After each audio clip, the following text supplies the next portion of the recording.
Librimondi s'achevait ce soir, une édition toujours un peu bousculée par l'épidémie de Covid, mais qui a reçu cette année beaucoup de monde, un public de passionnés, plus avide de sorties et de rencontres que jamais. Quand on envoie des invitations, il y a d'abord la joie de l'accord de l'auteur et puis après il y a la possibilité de venir ou non. Cette année on a accueilli des auteurs bien sûr français, mais au-delà on a des auteurs étrangers qui ont réussi à venir sur l'île et c'était une grande satisfaction pour nous et surtout pour le public parce qu'encore une fois je rappelle la philosophie de Librimondi, ce qui nous anime c'est vraiment de donner la possibilité de rencontrer, de démocratiser cette lecture et la sortir un petit peu de son carcan, un peu, son aura un petit peu à part ou élitiste. Et parmi les auteurs qui se délectent d'avoir parfois plus de succès ailleurs que dans leur propre pays, il y a Lance Weller. Cet Américain écrit sur la guerre de sécession, sur l'esclavage, sur la violence d'un pays qui célèbre inutilement ses guerres.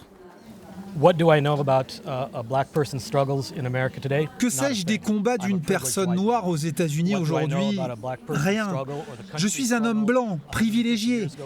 Que sais-je du combat d'une personne noire il y a 150 ans pendant la guerre civile? Pas mal de choses. J'espère qu'avec le temps et des leaders moins catastrophiques, on y vient, nous redeviendrons ce que nous n'aurions jamais dû cesser d'être, ce que nous voulons être, un exemple pour la démocratie. C'est un crève-cœur de vivre aux États-Unis aujourd'hui.